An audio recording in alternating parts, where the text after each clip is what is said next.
Welcome back to the Goalie Corner presented by One Stop Goaltending. I'm Coach Michael. Today we got Billy Cawthorn with us, and we are going to be talking about the Vezina Trophy nominations. Who we think is who's going to win and why, and also kind of giving an argument for why each person on the list should win. So, real quick, the nominations this year are Connor Hellebuck, Thatcher Demko, and Sergei Bobrovsky. Billy, do you want to make the first argument for someone? And who do you think is actually going to win it? Um, yeah, I am gonna make the argument for Thatcher Demko. Um, just strictly off his high danger save percentage and the percentage of shots that were quality on him per game. So, per game, say he faces 30 shots, 58% of those on average per game were quality shots. So that'd be like 17 shots a game or quality. And his high danger save percentage was 845, which is higher than Hellebuck and Bobrovsky's. Um, so that is one reason why I think that Demko should win the Vezina. I think that if it wasn't for him, the Canucks wouldn't have had as good a season as they did. And yeah, I know that I think Hellebuck carried the Jets as well, and obviously Bobrovsky's showing what he can do in the playoffs. But I just think that those guys had a little more defensive structure than the Canucks did. I'm a little surprised you went with Thatcher Demko. For me, he's third on the list. And for me, it was because I thought the Canucks were kind of the better team all around. I didn't watch very much, and I will own that one. Also, I think the division was easier than Florida's or Winnipeg's, personally, right? Mm-hmm. I could agree with that. For me, I have Hellebuck first and Bob a close second. Hellebuck because I think it's well known that the team in front of them on paper is just scrapped bare bones. Like they, for me, swung for the fences even just to make playoffs. I know that they ended up second in their division.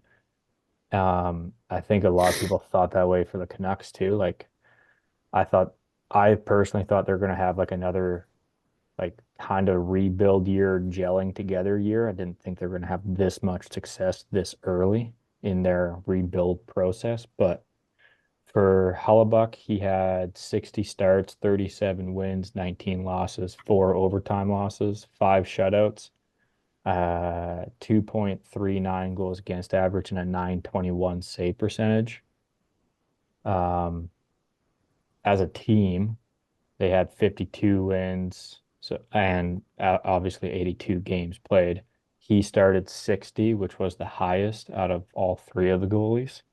So he's carrying a lot of the load, right? He Their team let in the least amount of goals at 199 throughout the season. And him playing 60 out of the 82, he has a lot to do with that personally, right? The goal difference on the team, 60 goals difference. I think that's the second highest, right? Uh, on the list at least, which is good. I don't think they scored very many goals personally. But for me, Connor Hellebuck, I think is deserving of it this year.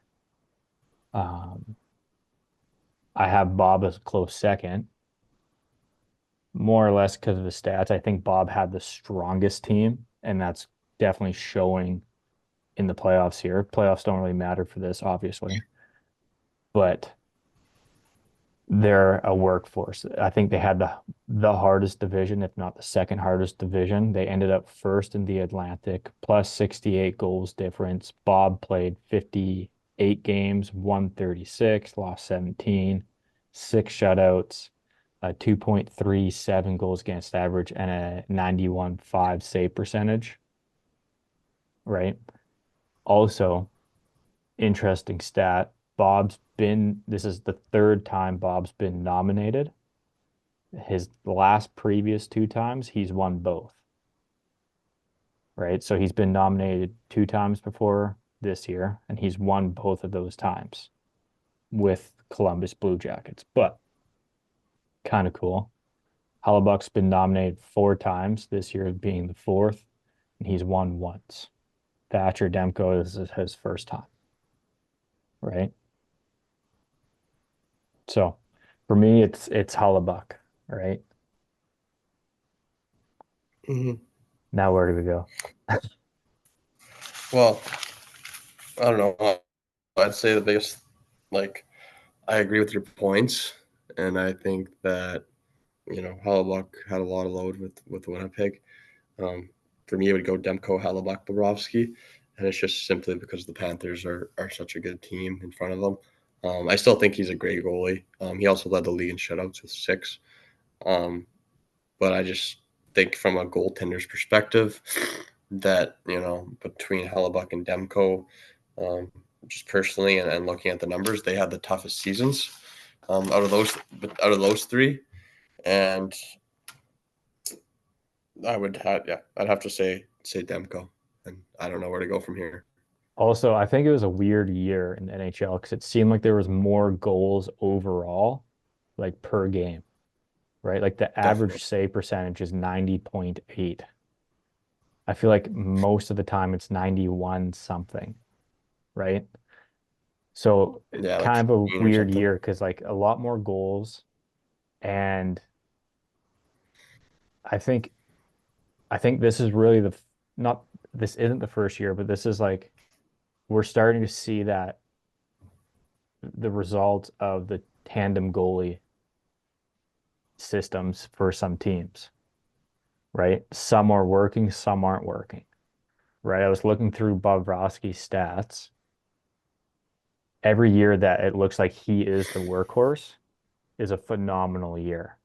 2.3 or less goals against average, 92 plus save percentage, obviously a bunch of wins. But that's always like when he's 45 plus games, like he's well past halfway of playing the games. He's not sharing the net, right? Like that was just looking at stats, but do you think there's going to be like a correction of the ship, or we swung so much one way with the tandem goalie system? Now there's going to be a couple outliers coming back that want that workload of 60 games Yeah, it depends. Like, look at Hellebuck. I mean, I think Demko could probably handle more, to be honest. if he I stays think healthy. I think if He you're, I think also I got think if injured, right? I think I think I think Swayman could handle more. Like I obviously we all both know that Boston's probably going to make a move there. I wouldn't be surprised if Swayman plays between 55 and 60 games next year if they move Ulmark or the other way around. But it sounds like they're going to move Ulmark. I think they Um, have to move Allmark. so like I think there's some I'm going to call them elite goalies that can play 55 or 60. Ottinger is another one that comes to mind. Um, Jacob Markstrom, but I was surprised actually. Like if you look at Edmonton, don't get me wrong. You can say what you want about Stuart Skinner. I still think he's a great goalie. He's an NHL caliber goalie, but he's not Jake Ottinger or He's a good goalie. you He's know not an elite Markstrom, goalie. Swayman, Demko, exactly. And he played 59 games this year. Mhm. So like for me, that's a team that should be looking like, you can't, in my opinion, Calvin Pickard spent, the majority of his career in the American League. Again, I'm always biased. We're obviously biased towards goalies, and I still think Pickard is good. He's played 23 in the NHL this year. Like you got to be good to play in the NHL, but when we're talking NHL talent, um, I think they need another guy, unless they're going to bring Campbell back, and then maybe they could split Campbell and Skinner. But I don't think they have a true um, like a number true one. backup. I you know what? I would give Stuart Skinner the number one, but I would get a starter backup or a stronger backup, Mhm. right?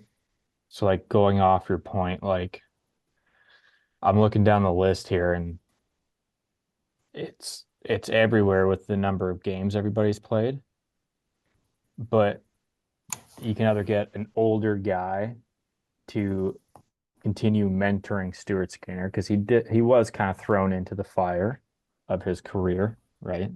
That's Edmonton's motto with goalies, right? Or they could pick up a young guy that's promising that is stuck behind somebody like Sorrows or uh not well Ingram maybe now Vasilevsky or Yeah. whatever, right? Like there's a lot of very good bubble goalies and there's a lot of good young talent coming up, right? Um, so I think that's their probably for me their right move. Because if they go out, like everybody wants them to get Allmark or Sorrows or any of the other big goalies on the trading block or free agency, I think probably. Same with Toronto. I don't think they need to spend Mhm. that much money on a goalie who can steal a game or two, personally. I also think No, this I time agree. next year, Yeah. Edmonton's going to be a cup contending team again. And I think it's going to be the same thing that we saw last year, where, okay, now Edmonton has a boatload of confidence and experience at during the finals where they won't get swept. I'm calling it now. We're recording in between game 3 and 4. I'm calling that they're going to get swept. I hope that doesn't age bad.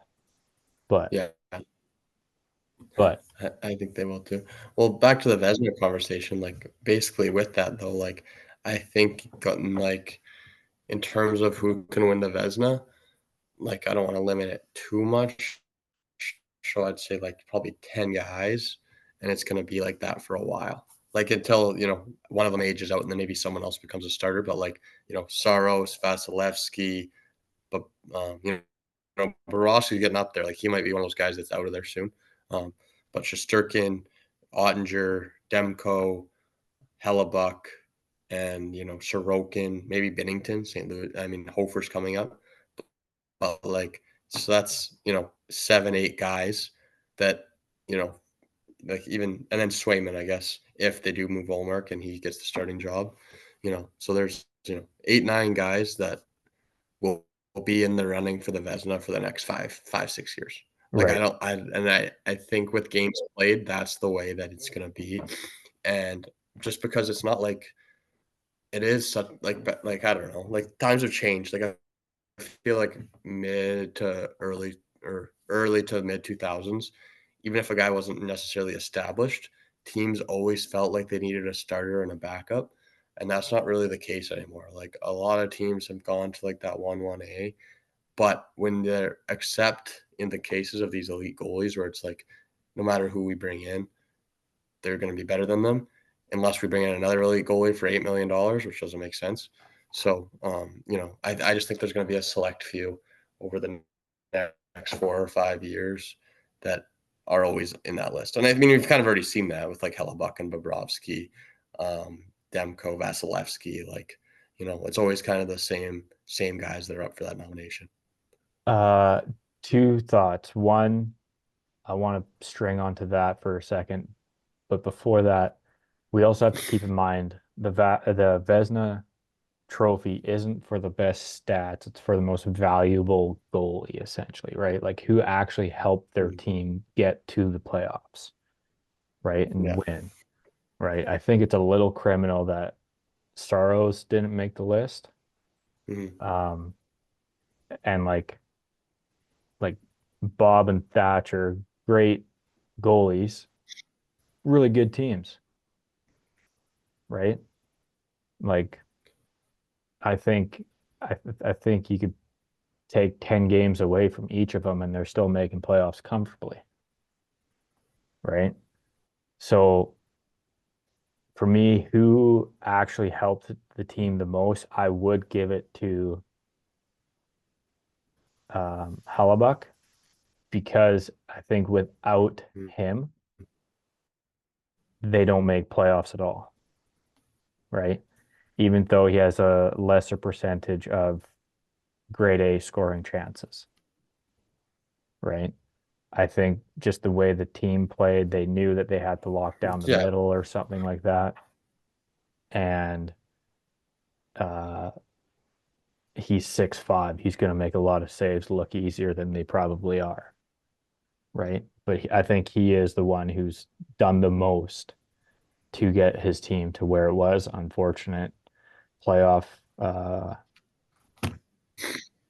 series accent. exit. But jumping back to the starting backup position or the 1A, 1B, have you, besides Vegas is an outlier. Pretty much every team that's won the cup has had a one goalie and a backup goalie, right? Hmm. Like Hmm. the 1A, 1B works in the regular season to keep guys healthy and lighten the workload. But when it Hmm. comes to playoffs, it creates an unneeded conversation of who's actually going, Hmm. right? And we've seen it for Boston for 2 years now with Allmark and Swayman. Obviously, they're the two elitist goalies on a team, Hmm. right? I almost think it goes to like a 1A and like 1C, where it's like, this is our starter, but this person's going to get 30 games, Hmm. right? So that means you're getting 50 games. We're making playoffs, and then you get all the games unless you stink, Hmm. right? I think that's probably where it's going to go. And the elite goalies like Hellebuck, Bob, Thatcher will creep up towards 60. Hmm. And Saros was leading the league with like 64. Yeah. Anyways, So yeah, I'd agree. I the only thing that I disagree with is I think that I don't think Vancouver's as good as you're saying they were. Like I I think I they. don't I'm an anti-Canuck guy. I'll tell you that right up. Hopefully that doesn't limit any opportunities for me in the future, but I I was surprised with how good the team was this year or how good the team did. Like the Yeah. pieces just fell exactly where they needed. But like you're in a division with Calgary, LA, who was unreal on the road but sucked at home, I think, or vice versa. And whoever else is in their division, like it wasn't a great division. Hmm. And you get good scoring opportunities because you got Draisaitl, Hyman, and McDavid on one team. That's true. He also had the least amount of shots, so Good it's team. kind of you know they only give up high danger chances. I mean, that does make sense on paper. Like if you're looking at stats, like you have a guy in the zone and then you give up a 2-on-1 or power play or something. Power plays create good opportunities, and if those are the only opportunities that the teams are getting, it does make sense that the percentage of quality shots would be higher. Yeah. Um, so I I still think Demko just because I just watching him and knowing how bad Vancouver's been the last few years. Um, But at the end of the day, I would agree that if it's not him, it's going to be Hellebuck, and I would agree just based on like a 921 save percentage with 60 games played, most saves out of the three of them. Um, on paper, he should probably should win it, but just in my opinion, even though Winnipeg still isn't very good either, I think Demko, gave Vancouver a chance to make the playoffs this year. Yep. It would have been interesting to see what he was like in playoffs. Billy's going with Thatcher Demko, and I'm going with Hellebuck.